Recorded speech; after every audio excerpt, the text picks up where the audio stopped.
Bienvenue à Rouge et Or Express. Cette semaine à l'émission, on se transporte à Grenade en Espagne pour débuter notre résumé de compétition puisque l'histoire du Rouge et Or s'est écrite vendredi dernier. Ève Routier du club de ski alpin est devenue la première athlète lavalloise à grimper sur le podium lors des Universiades d'hiver. Elle qui a raflé le bronze lors de l'épreuve de slalom. C'est seulement la troisième médaille canadienne de l'histoire du ski alpin aux Universiades et la première depuis 1991. Les membres du Rouge et Or, Stéphanie Gould et Simon-Claude Toutan, ont également tiré leur épingle du jeu, la première obtenant notamment la 8e place lors de l'épreuve du slalom géant.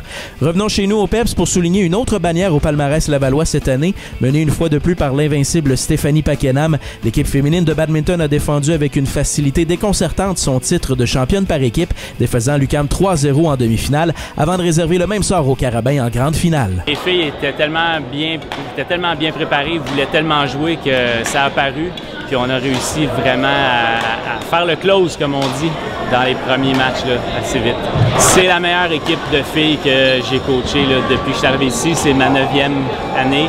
J'ai eu toujours des super belles équipes, mais jamais une équipe là, avec autant de joueuses étoiles puis avec autant de profondeur. Je veux dire, j'aurais pu faire jouer toutes mes filles aujourd'hui. N'importe laquelle aurait pu jouer.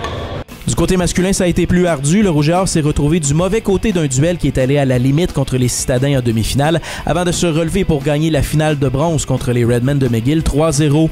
Malgré la défaite serrée en demi, l'entraîneur-chef Étienne Couture tirait tout de même du positif au terme de la compétition. On a gagné 2 des 3 simples. On a été très compétitif dans le dernier qu'on a perdu en 3 manches.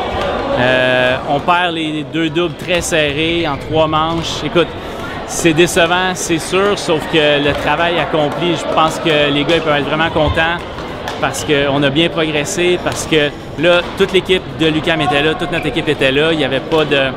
Donc, je pense que déçu, oui, mais très content en même temps. C'est un sentiment partagé, je dirais. Volleyball féminin, c'était le début des séries ce week-end. Le Rouge et Or a amorcé sa demi-finale contre le Vert et Or du bon pied vendredi au PEPS. Après avoir échappé bêtement la première manche, les championnes en titre du RSEQ se sont brillamment relevées pour remporter relativement aisément les 3 manches suivantes. Après le match, Olivier Caron demeurait tout de même prudent. Ça ne veut pas dire grand-chose, hein, j'ai juste une victoire. Ça en prend 2. Donc, il reste encore 2 matchs là, possibles. Là. Demain, on va aller en jouer, on va essayer de bien jouer, puis on regardera le résultat, puis on saura si on joue dimanche ou pas. Les inquiétudes de Caron se sont estompées rapidement le lendemain à Sherbrooke. Laval a gagné les 2 premières manches et a demeuré en confiance malgré l'échec au 3e set avant de concrétiser le balayage de la série 2 de 3 avec une victoire de 25-14 dans la 4e manche. Le Rouge et Or s'est ainsi qualifié pour la finale québécoise, mais aussi pour le championnat canadien puisque 2 formations du RSEQ ont des laissés-passer cette année. Ski de fond, Frédéric Touchette a encore fait des vagues lors du dernier week-end de 5 compétitions du Rouge et Or sur le circuit ASA de la NCAA. À Middlebury au Vermont, Touchette a obtenu son 3e podium de la saison, du jamais vu dans l'histoire du programme lavallois. En plus de sa 3e place au 10 km classique vendredi, le fondeur de Saint-Féréol-les-Neiges a terminé au pied du podium le lendemain lors du 10 km libre. Basketball, le Rouge et Or reprenait l'action après un week-end de congé, repos qui a fait du bien à l'équipe masculine qui est apparue en contrôle pratiquement tout au long de son match contre l'UQAM vendredi. Thibaut Desutter a été impressionnant avec ses 21 points et 14 rebonds. Les dames ont eu moins de veine, jouant du basketball de rattrapage dès le départ. Après un premier quart où elles tiraient de l'arrière par 14, la troupe de Sonia Ricci n'a pas été en mesure de renverser la vapeur, même si elle s'est approchée à seulement 1 point au terme du 3e engagement. À noter dans le revers les doubles-doubles de Jeanne Gagné et Raphaël Côté. Athlétisme, le Rouge et Or s'est divisé en 3 cette fin de semaine. Une quinzaine d'athlètes ont pris le chemin de Boston pour participer au David Emery Valentine Indoor Invitational. Jean-Daniel Labranche y a offert la performance la plus impressionnante avec une 5e place aux 1000 mètres. Une autre portion de l'équipe était à Montréal pour le McGill Redmen Classic samedi. Vincent Duguay et Valérie Bélanger ont bien fait avec une victoire respectivement aux 600 mètres et 3000 mètres. Enfin, le pentathlon provincial se tenait à l'Université de Sherbrooke vendredi. Marie-Hélène Lavallée-Bourget a été la 3e meilleure chez les universitaires.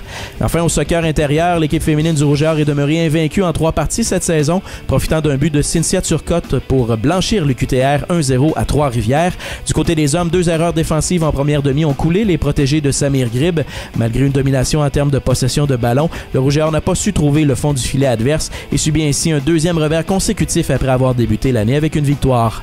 La médaillée de bronze aux Universiades, Ève Routier, est l'étudiante athlète Rouge et Or, le groupe Sport Interplus de la semaine. Chez les hommes, le titre va à Frédéric Touchette qui a ajouté un autre autre podium à son impressionnant palmarès depuis son arrivée à Laval. Au calendrier du Rouge et Or, la semaine débute avec du basketball puisque les Lavallois disputent un rare duel en milieu de semaine ce mercredi au PEPS lors de la visite des Stingers de Concordia. Par la suite, les basketteurs et basketteuses du Rouge et Or se mesureront samedi soir aux Gators à Lennoxville. Natation, place à la compétition la plus importante de la saison universitaire, le championnat canadien de jeudi à samedi. La compétition ayant lieu à Victoria en Colombie-Britannique. Vous devrez vous coucher tard le soir si vous voulez suivre les exploits des athlètes du Rouge et Or en web diffusion au CIS-SIC.tv. Volleyball, les finales féminines et masculines 2 de 3 auxquelles prennent part le Rouge et Or face aux Carabins dans les deux cas auront lieu ce week-end. Les hommes accueilleront tous les matchs de la finale à la maison en raison d'une sanction appliquée à Montréal puisqu'ils ont utilisé un athlète inéligible l'an dernier. Le premier duel aura lieu vendredi soir au PEPS à 19h alors que le second sera disputé le lendemain à 20h. La troisième partie, si nécessaire, serait dimanche à 13h. Du côté féminin, les Carabins ont l'avantage du terrain et amorceront donc la finale à Montréal vendredi à 19h. Le lendemain, le Rouge et Or retrouvera ses partisans dans ce qui sera à 18h la première partie d'un programme double. Si ça devait se poursuivre, on retournerait à l'autre bout de la 20 dimanche pour un duel ultime à 13h. Enfin, en soccer intérieur, ce dimanche, le Rouge et Or revient au stade TELUS Université Laval après 2 parties à l'étranger. l'UQAM est en visite contre les hommes à 15h30. C'est tout pour aujourd'hui. Suivez-nous sur les médias sociaux pour tout savoir sur ces compétitions et on se reparle lundi prochain à Rouge et Or Express.